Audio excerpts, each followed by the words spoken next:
नमस्कार जी, मैं मंजू। जो मैंने कॉन्टेस्ट रखा था उसके लिए मैंने ये सीड्स के लिए ये पैक तैयार कर दिए हैं और मुझे बहुत मेहनत करनी पड़ी है। तो इसमें वो भी सीड्स हैं कुछ जो कि आम तौर पे शॉप्स पे मिलते नहीं हैं। जैसे कि येलो रेन लिली के हम तैयार तो कर लेते हैं, प्लांट्स तो मिल जाते हैं, और सीड्स जैसे फिर उसके ये हुए अलसी के, रेड कलर के अलसी के, तो ये भी बहुत कम देखने को मिलते हैं, वो भी दिए हैं मैंने। तो और भी कई तरह के दिए हैं। तो मैं ये बताती हूँ, अपने यहाँ का मौसम देख लें पहले, जो अच्छा मौसम होगा जब लगाने का तभी ग्रो करें। और 31 तरह के सीड्स मैं ये दे रही हूँ इस बारी विनर्स को, तो वो एक भरा पूरा गार्डन अपना तैयार कर सकते हैं। तो सीड्स नंबर 1 पे जो मेरा आता है येलो रेन लिली, तो इससे अभी आप ग्रो कर सकते हैं अगर आपके गर्म मौसम है। और नंबर 2 पे आता है गलार्डिया, तो इसे आप अक्टूबर में ग्रो कर सकते हैं। और मैक्सिकन पॉइंटसिटिया, जिसे कि समर पॉइंटसिटिया भी कहा जाता है, तो ये मेरे गार्डन में अभी आपने खूब लगा देखा है। और ये जो है सदाबहार पौधा है, एक बार आप गार्डन में लगा लो कभी ख़त्म होता ही नहीं है, और बीड की तरह लगता ही जाता है। और छोटे पोट में भी लग जाता है, बड़े पोट में भी, जैसे भी लगा सकते हैं आप। 4 नंबर पे आप Q1 water cup, yellow colour के जो फ्लावर्स, ये भी पेरिनियल छोटी सी श्रब है, और इसमें येलो कलर के बहुत ही खूबसूरत फ्लावर्स लगते हैं, कोई खास केयर नहीं करनी पड़ती। तो इसके सीड भी मैंने बहुत ही मुश्किल से चुने हैं, और मैक्सिकन पॉइंटसिटिया के भी, क्योंकि ये अपने आप गिर जाते हैं, और जैसे गिलहरियाँ वगैरह भी ले जाती हैं, और चुनने का वो ही नहीं मिलता। तो ये मेरी बहुत, मैंने इसमें मेहनत की है। तो ये समर का गार्डन भी आप तैयार कर सकते हैं। तो इसे गर्मियों में अभी लगा दें, और फिर जहाँ फिर आप स्प्रिंग के टाइम भी लगा सकते हैं, जब फरवरी में थोड़ी गर्मी होगी उस टाइम भी लगा सकते हैं। और 5 नंबर पे आप उसमें कोसमोस लगा सकते हैं, इसे अक्टूबर में लगाएं। और 6 नंबर पे जो आप अपराजिता ब्लू कलर की, ये लगा सकते हैं स्प्रिंग या फिर मॉनसून में लगा सकते हैं। और 7 नंबर पे अपराजिता भी, ये सदाबहार बेल है, एक बारी लगा दो तो फिर हमेशा बनी रहती है, पर आप हर बार भी इसे ग्रो कर सकते हैं। एक बारी लगा दो फिर कभी गार्डन में ख़त्म नहीं होती, जहाँ वहाँ सीड गिरते हैं अपने आप ही प्लांट्स निकलते रहते हैं। और 7 नंबर पे मेरे गार्डन का खूबसूरत मॉर्निंग ग्लोरी, जो मॉर्निंग ग्लोरी का आपने वो कलर देखा होगा, बहुत ही बढ़िया ब्लू कलर का, तो इसे आप जून में ग्रो करें। वैसे तो स्प्रिंग में भी लगा सकते हैं, पर जब बहुत ज़्यादा गर्मी होती है, ठंड होती है, तो प्लांट्स अच्छे से चल नहीं पाते हैं, तो इसलिए जून में लगाना वो सबसे बढ़िया टाइम होता है। तो एक बार आपके गार्डन में लग गया तो फिर सीड अपने आप ही तैयार बहुत सारे हो जाएंगे, फिर आप जब मर्जी लगा सकते हैं। और 8 नंबर पे आप लगाना होली होक, वो उसको अक्टूबर में लगाना है। और 9 नंबर पे टिकोमा गोरी चोरी, तो इसके सीड लास्ट ईयर के जो मैंने अपनी फ्रेंड से लिए हैं, अभी मेरे तैयार नहीं हुए हैं। और बाकी जो जितने भी ये सीड मैं अपने गार्डन के दे रही हूँ, ये अभी कुछ महीनों पहले ही जो मैंने हार्वेस्ट अपने गार्डन के किए हैं। तो इसे आप अभी विंटर वाले जो पूरे अक्टूबर महीने में लगा सकते हैं, जहाँ फिर आप अभी नहीं ग्रो करना चाहते तो फिर अगले साल जो अक्टूबर में भी लगा सकते हैं, क्योंकि ये फ्रेश सीड हैं, तो अगले साल भी ये इजीली आपके लग जाएंगे। और 10 नंबर पे आपकी रेडिश मूली, इसे अक्टूबर में लगा सकते हैं।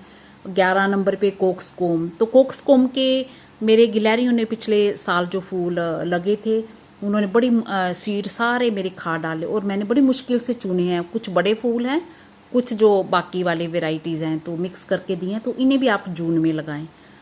तो जून का महीना इसलिए बोला, आगे पीछे भी लग जाते हैं, पर बहुत बढ़िया सीड जो मैंने बड़े बड़े फूलों के दिए हैं। तो अगर बाई चांस बहुत ज़्यादा गर्मी में नहीं चलते हैं, आप चला पाते हैं, तो जून में इजीली वो ग्रो हो जाते हैं।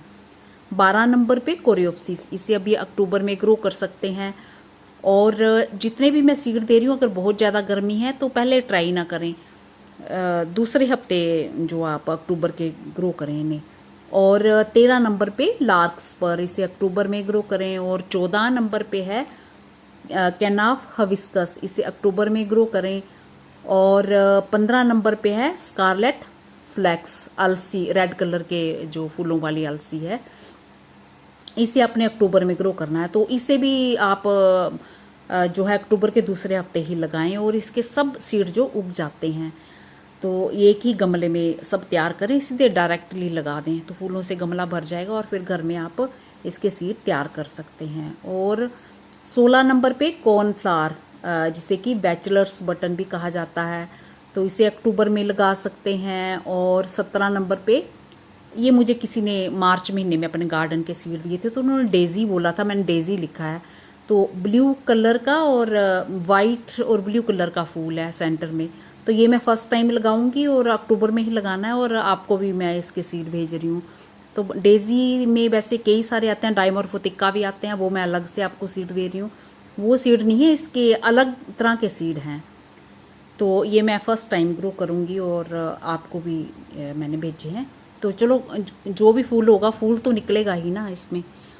18 नंबर पे है ज़ेवरीना होलीहोक, अक्टूबर में लगाना है। 19 नंबर पे है डॉग फ्लावर, अक्टूबर में लगाने हैं। 20 नंबर पे नेस्ट्रेशियम, अक्टूबर में ग्रो करने हैं। और बाकी 21 नंबर पे फ्लोक्स के सीड दे रही हूँ मैं अपने गार्डन के, अक्टूबर में लगाने हैं। 22 नंबर पे डाइमोर्फोथिका अफ्रीकन डेजी, दोनों तरह के, येलो और वाइट कलर के भी। ये मेरे पास थोड़े सीड थे, तो इसलिए मैंने गिनती के थोड़े थोड़े डालने हैं, एक ही पुड़िया में डाल हैं। तो ये भी आप उसी टाइम लगाना जिस टाइम मौसम आपके ठीक हो, दूसरे हफ्ते लगाना अक्टूबर के। और 24 नंबर पे मैं आपको गोमफ्रेना के सीड लगा रही हूँ। उसके गोमफ्रेना के सीड आप फरवरी से मार्च या फिर मई जून में लगा सकते हैं, और ये गर्मियों का है। और 25 नंबर पे बालसम के, तो बालसम के सीड आप जनवरी फरवरी या फिर मई से जुलाई में लगा सकते हैं। और 26 नंबर पे आपका सनफ्लावर, तो इसके सीड मेरे पास बहुत कम थे, तो इसलिए मैंने 5-5, 6-6, 7-7 ऐसे डाले हैं, सीड डाले हैं। तो इसको आप जनवरी से लेके जून तक ग्रो कर सकते हैं सनफ्लावर को। और 27 नंबर पे बोकचोई, तो बोकचोई ये एक सैलेड क्रॉप है और इसे आप अक्टूबर में ग्रो कर सकते हैं। और वैसे भी गार्डन में ये बहुत खूबसूरत लगती है, वेजिटेबल का भी काम देती है और वैसे भी देखने में भी सुंदर लगती है ये। 28 नंबर पे कैलेंडुला, इसे अक्टूबर में लगा सकते हैं। 29 नंबर पे कैंडी टफ, अक्टूबर में लगा सकते हैं। और 30 नंबर पे एनुअल क्राइसैंथेमम, तो इसे आप जो है अभी अक्टूबर में लगा सकते हैं। और 31 नंबर पे धतूरा, इसे आप मार्च में लगा सकते हैं। और जो मूली के सीड मैंने बताया ना, ये सीड पोड, ये ऐसे लूज मैंने डाल दिए हैं, तो ये अपने आप इसके सीड निकाल लें, इसके सीड जो है अपने आप निकाल लें। और दूसरा, ये होलीहोक के सीड मैंने एक पुड़िया में भी डाल दिए हैं, और कुछ लूज मैंने इसमें ये ऐसे डाल दिए, लूज सीड डाल दिए, क्योंकि पता नहीं उस पुड़िया में कौन कौन से कलर निकले, और ये मिक्स वाले कुछ डाल दिए हैं मैं, ताकि आप ज़्यादा सारे सीड वो लगा लो। तो ये 31 तरह के सीड आपके हो गए हैं, और ध्यान से लगाने हैं। और धतूरा को जो है वो मार्च में लगाना है।